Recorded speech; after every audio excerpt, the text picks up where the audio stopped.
Ya, kalau kita membahas mengenai Bank Mini yang kian seksi, kayaknya memang makin seksi sih ya, gitu. Seiring dengan beberapa investor yang mulai melirik dan juga akhirnya mengakuisisi Bank Mini. Hal ini sejalan dengan adanya aturan modal inti minimum bank oleh Otoritas Jasa Keuangan atau OJK. Jadi OJK ini memang menyambut baik fenomena konglomerasi dan fintech mengakuisisi bank-bank mini di tanah air. Fenomena ini justru bagus begitu buat lanskap industri perbankan di Indonesia karena memang akan membuka peluang bank kecil tersebut untuk bertumbuh lebih baik dan juga lebih sehat. Oke, sekarang kita bahas detailnya dalam Bank Mini kian seksi, investor ramai-ramai akuisisi.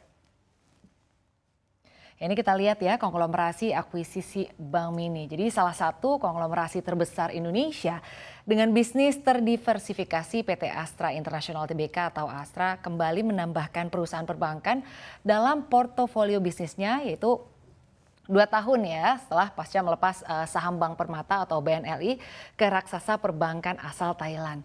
Nah, berdasarkan pengumuman yang terbit di Keterbukaan Informasi Bursa Efek Indonesia BI, ASI diketahui mengakuisisi 49,56% saham PT Bank Jasa Jakarta.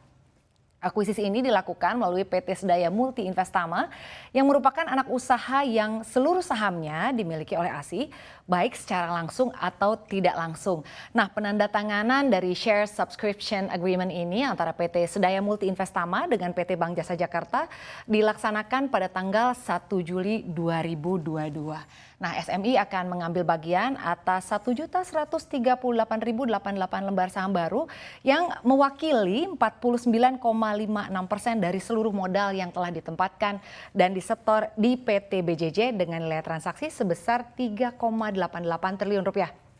Lalu sebetulnya seperti apa sih profil Bank Jasa yang separuh porsi sahamnya baru saja dicaplok Astra begitu ya? Kita lihat di slide selanjutnya.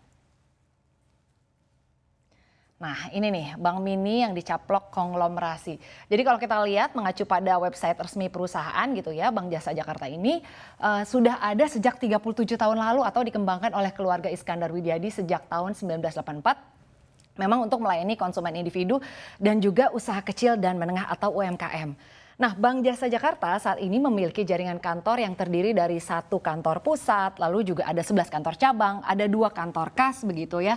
Dan tentunya ini juga menyediakan jaringan ATM yang tergabung dalam jaringan Prima dan Alto yang tersebar di seluruh kota besar di Indonesia. Nah, sebetulnya kalau sebelum Astra masuk ke Bank Jasa Jakarta, sebuah konsorsium yang dipimpin oleh Weblab gitu ya, ada unicorn fintech gitu asal Hong Kong, dikabarkan telah berhasil mengumpulkan sebesar 240 juta US dollar atau setara dengan 3,4 triliun rupiah. Nih kalau asumsi kursnya itu adalah 14.300 rupiah per 1 US dollar ya. Jadi untuk membelinya ini ada 24% saham milik PT Bank Jasa Jakarta. Nah, kabar ini disiarkan di South China Morning Post pada akhir tahun lalu bahwa konsorsium Weblab Sky akan membeli saham pengendali di Bank Jasa Jakarta dan membangun platform bank digital. Nah, sebelum aksi akuisisi Astra terhadap Bank Jasa ini sebenarnya memang sudah cukup banyak aksi akuisisi yang terjadi terhadap sejumlah bank bermodal mini di tanah air kita. Kita lihat di slide selanjutnya. Ya ini ya investor ramai-ramai akuisisi Bank Mini. Kita lihat untuk yang pertama ini ada Bank Indeks dan Modalku. Ini startup teknologi finansial fintech grup Modalku ini resmi berinvestasi di Bank Indeks Selin. Investasi ini dilakukan bersama perusahaan platform jual beli otomotif Karo gitu ya. Langkah tersebut menjadi salah satu cara perusahaan untuk memasuki industri neobank atau bank digital. Selanjutnya kita lihat ini ada Bank Maspion dan juga Kasikorn Bank begitu ya. Ini kalau kita lihat emiten Bank Mini milik Taipan Tanah Air Ali Markus ini yakni Bank Maspion atau BMAS gitu ya resmi dilepas kepada investor asal Thailand Kasikorn Vision Financial Company gitu atau biasa dikenal KVF gitu merupakan unit bisnis yang tergabung dalam grup raksasa Kasikorn Bank gitu ya. Kasikorn Bank ini merupakan salah satu bank terbesar di Thailand yang telah didirikan sejak tanggal 8 Juni 1945 itu sebelum Indonesia merdeka berarti ya. Lalu selanjutnya ini ada Amar Bank dan juga Investri gitu. Ini Investri Group ini telah membeli 1,5 miliar lembar saham dari PT Bank Amar Indonesia Tbk atau Bank Amar. Ini setara sekitar 10,9% saham dari bank tersebut. Selanjutnya kita lihat ini ada Bank Sampurna gitu ya dengan Sendit. Ini adalah aplikasi dan juga infrastruktur pembayaran digital gitu ya.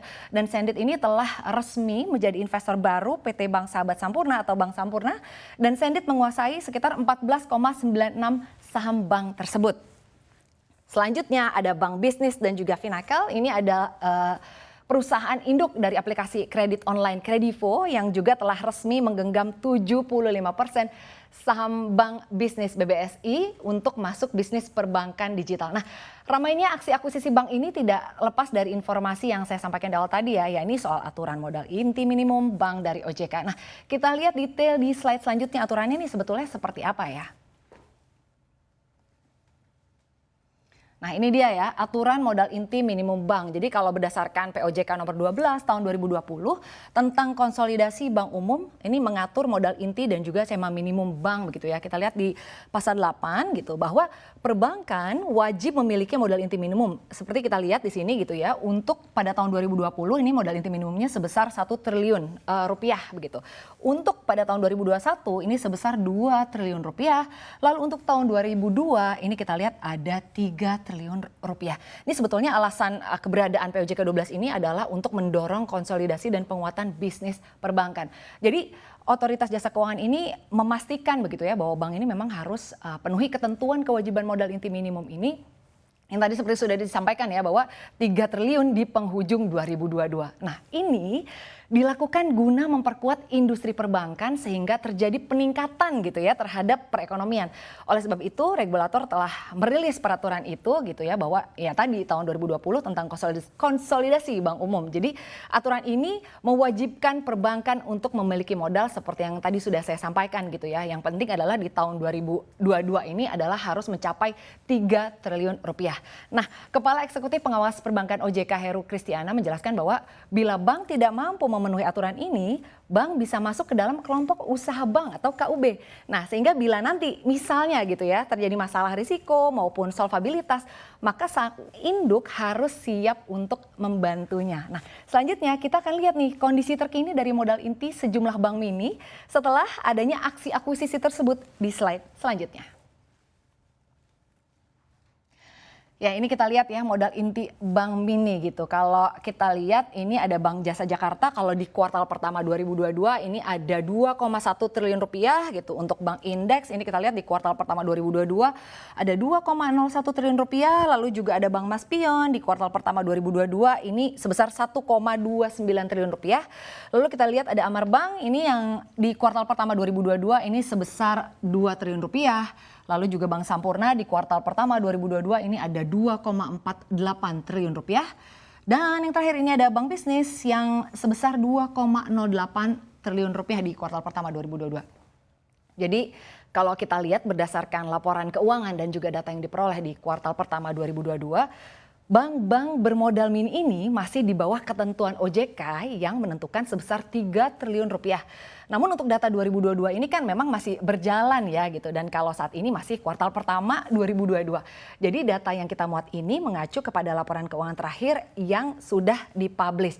Jadi bisa saja nih gitu posisi modal bank inti ini sudah berubah atau mungkin sudah naik ya. Karena ada jeda gitu antara rilis data kuartal pertama dan kuartal 2 di 2022 yang mana kalau data kinerja kuartal 2 2022 diumumkannya sekitar periode bulan Juli hingga Agustus nanti. Jadi ke depan pastinya perlu kita cross check lagi nih ya modalnya. Ya intinya pemirsa memang kalau bisnis bank itu kan perlu modal yang kuat ya. Dan sejak 2020 gitu genderang konsolidasi di perbankan ini telah didorong oleh OJK. Nah, akhir tahun 2022 ini merupakan batas terakhir atau deadline.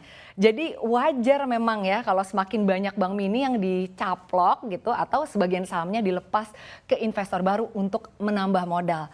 Harapannya agar bank mini tersebut bisa memperkuat modal dan juga memiliki bekal lebih banyak buat ekspansi serta tentunya untuk berkompetisi sebab Seiring dengan perkembangan teknologi dan juga industri, ke depan risiko yang dihadapi bank ini akan cukup beragam. Jadi nggak cuma risiko kredit dan juga kurs gitu kan.